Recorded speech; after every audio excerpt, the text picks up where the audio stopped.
Bismillahirrahmanirrahim. Assalamualaikum warahmatullahi wabarakatuh. Perkenalkan, nama saya Ibrahim Bahri dari Fakultas Ilmu Sosial jurusan Sosiologi, NIM 200603502020. Di sini saya akan menjelaskan tentang teori konflik Lewis-Coser. Tahukah Anda bahwa konflik yang terjadi dalam masyarakat antar kelompok sosial tidak selalu mengarah pada fungsi yang negatif?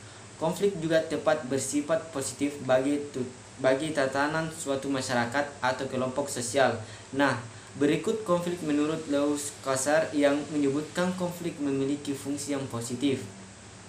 Teori konflik menurut perspektif Coser merupakan sebuah sistem sosial yang bersifat fungsional.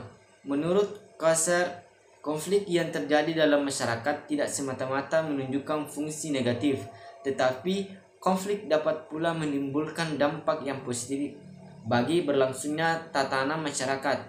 Bagi Coser, konflik merupakan salah satu bentuk interaksi dan tidak perlu diingkari keberadaannya. Coser maksud bahwa konflik tidak harus merusakkan atau bersifat disfungsional bagi sistem yang bersangkutan, karena konflik bisa juga menimbulkan suatu konsekuensi yang bersifat positif. Coser memberikan gambaran kepada kita bahwa konflik sebagai perselisihan mengenai nilai-nilai atau tuntutan-tuntutan berkenaan dengan kekuasaan, status, dan sumber-sumber kekayaan yang persediaannya tidak mencukupi. Selanjutnya, Coser menyatakan bahwa perselisihan atau konflik dapat berlangsung antara individu, kumpulan kolektivitas, atau individu dengan kumpulan tersebut. Kita dapat melihat konflik individu dengan individu.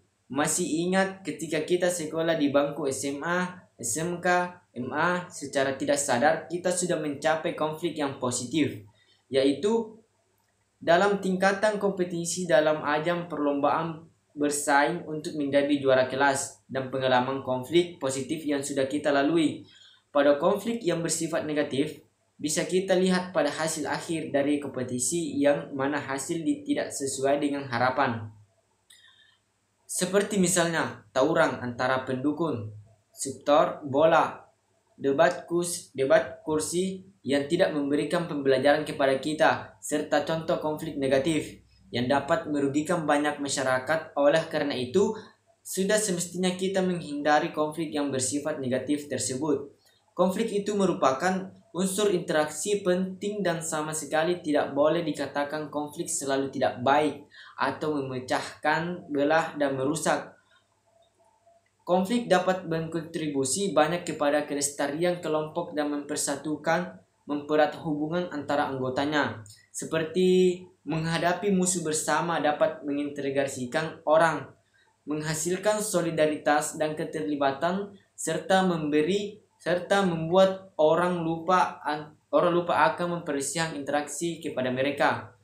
Fungsi positif konflik menurut Lewis-Coser, konflik merupakan cara atau alat untuk mempertahankan, mempersatukan, dan mempertegas sistem sosial yang ada. Misalnya, fungsi positif konflik dalam hal yang menyangkut dinamika hubungan antar in-group, kelompok dan dengan out-group, kelompok luar. Berikut ini beberapa profesi yang diaturkan lewat Coser. Pertama, kekuatan solidaritas internal dan integrasi kelompok dalam akan bertambah tinggi apabila tingkat permusuhan atau konflik dengan kelompok luar bertambah besar. Kedua, integrasi yang semakin tinggi dalam kelompok yang terlibat dalam konflik dapat memperkuat batasan antara kelompok itu dan kelompok lainnya dalam lingkungan tersebut, khususnya kelompok yang bermusuhan atau secara potensial dapat menimbulkan permusuhan.